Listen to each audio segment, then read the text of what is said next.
Fala pessoal, tudo tranquilo? Meu nome é Lucas, esse é mais um vídeo do canal Histórias em Doses e hoje a gente vai falar dos 10 assuntos que mais são cobrados na específica de História da UERJ. Vamos lá então? Esse primeiro tema é o tema que a gente conhece como a crise de 29, tá? A crise de 29, a gente pode entender que foi uma crise do liberalismo econômico e uma crise de superprodução. A gente tem que lembrar que naquele período ali, os Estados Unidos, principalmente, ele adotava uma postura de não interferir na economia. Então a economia ela se autorregulava, né? A mão invisível regulando a economia. Qual o grande problema? O grande problema que a gente vai observar é que as empresas elas vão produzir conforme a demanda vai pedindo. E aí vai chegar um momento que vai ter muito produto no mercado, mas essa demanda vai reduzir. Quando essa demanda reduzir, a gente vai observar que vai gerar aquela crise de superprodução. Essa crise de superprodução vai ser uma das principais causas da crise de 29.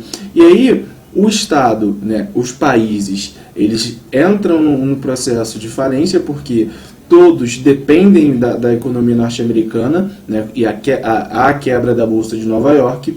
O Estado, então, ele tem que começar a buscar outras formas de se recuperar, né, de voltar ao patamar que era antigamente.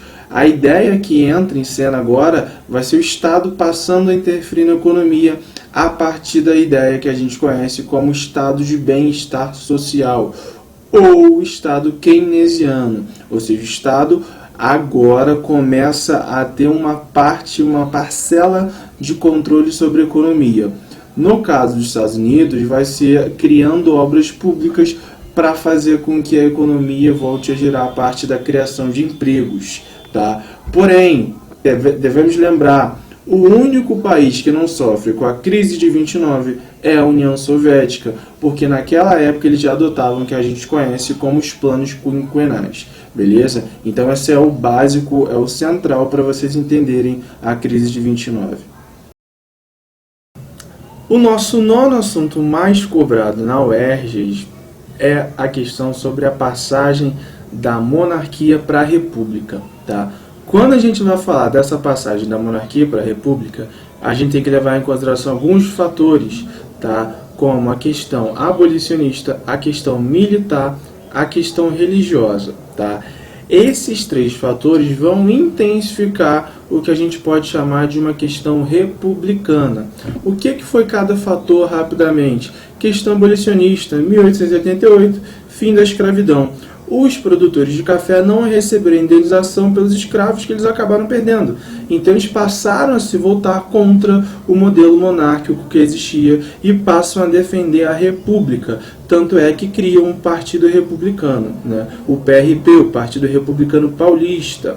Outro fator que vai interferir diretamente é a questão religiosa, tá? Essa questão religiosa ocorreu o seguinte: a Igreja Católica passa a proibir a ligação entre pessoas da Igreja e a maçonaria. Dom Pedro II é maçom, ele não aceita essa interferência da Igreja Católica na sua política interna. Então eles vão acabar rompendo relações e aí a Igreja também não apoia a República, mas ela deixa de dar aquele suporte ideológico à monarquia.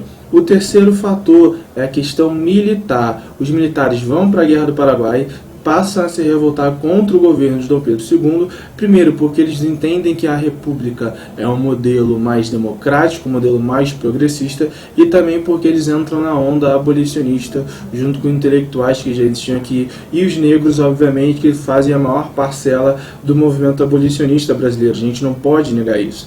A questão é que os militares também, eles entram em contato com a ideologia positivista, no qual passam a alegar que quem era responsável, quem seria mais adequado para levar o país ao progresso seriam os militares, e a partir de um modelo republicano. Então eles passam a defender abertamente essa ideia. Não é à toa que 15 de novembro de 1889 eles dão um golpe e proclamam a república no Brasil. E aí quando a gente fala de início da república também, a gente tem que lembrar, e vocês têm que dar uma olhadinha nisso, nos modelos republicanos que se disputavam para tomar posse na política brasileira, tá? O nosso oitavo tema é sobre a escravidão, tá? A gente tem que lembrar que a escravidão ela começa no início da colonização no Brasil, e aí, em um primeiro momento, essa escravidão é uma escravidão indígena, né? É uma escravidão que vai utilizar a mão de obra nativa do território brasileiro, porém vão existir vários problemas no qual vão prejudicar a permanência desse tipo de mão de obra escrava, né? Por exemplo, o indígena, como era nativo da região, ele sabia locais para fugir, ele se rebelava várias vezes. E o ponto que mais vai chamar a atenção, que a gente tem que lembrar também, é que a igreja tinha um projeto de conquistar novos fiéis através da Companhia de Jesus. E aí esses novos fiéis que a igreja tem como objetivo de conquistar aqui no território brasileiro são exatamente esses indígenas. Então o que vai começar a acontecer? A igreja vai passar a ser contra a utilização da mão de obra escrava indígena, mas ela não vai se opor à utilização da mão de obra escrava negra, né? Ela deixa de lado essa questão como um todo. E aí os portugueses passam a optar pela utilização da mão de obra escrava negra, primeiro, por um motivo, né? Não ia ter nenhum problema com a Igreja Católica, né? Ter nenhum problema com os indígenas, teoricamente, e, ao mesmo tempo, teria como lucrar com o mercado de mão de obra, com o mercado de negros vindo direto da África, tá? Porém, quando a gente fala de escravidão na prova da UERJ, ele não trabalha só com os motivos que levaram à escravidão indígena ou negra, ele também trabalha com os movimentos de resistência dos indígenas, os movimentos de resistência dos negros, né? Que não era só os quilombos, não era só a fuga, né? Os negros também, muitos se matavam, muitos negociavam, muitos utilizavam da sua própria cultura como forma de resistência. Então, a UERJ ela também pede essas questões sobre escravidão, motivos que levaram, onde foi utilizada, formas de resistência, por que a diferença entre brancos, entre negros e indígenas, essa questão. Valeu? No nosso sétimo lugar se encontra o período joanino, aquele que se inicia em 1808, com a vinda da família real para o Brasil, graças às invasões napoleônicas. A gente tem que entender o período joanino como o início do processo de independência do Brasil, porque as mudanças que Dom João VI com a sua família trazem para o Brasil, elas vão fazer com que mais para frente, lá em 1822, o Brasil se torne independente. Por exemplo, em 1808, tem a abertura dos portos das Nações Amigas, e isso já representa, sem dúvida alguma, o rompimento do pacto colonial. Além disso, ele vai trazer uma série de transformações, tanto do ponto de vista científico, como o Jardim Botânico, Escola de Medicina de Salvador, a Escola de Medicina do Rio de Janeiro, como do ponto de vista cultural, tá? Por exemplo, a biblioteca, a imprensa régia. Então, essas mudanças que ele já começa trazendo, vai fazer com que se crie no Brasil um sentimento de independência. Isso fica cada vez mais forte quando em 1815 o Brasil é elevado à condição de Reino Unido. O que isso significa? Que o Brasil deixa de ser colônia e passa a ser uma metrópole.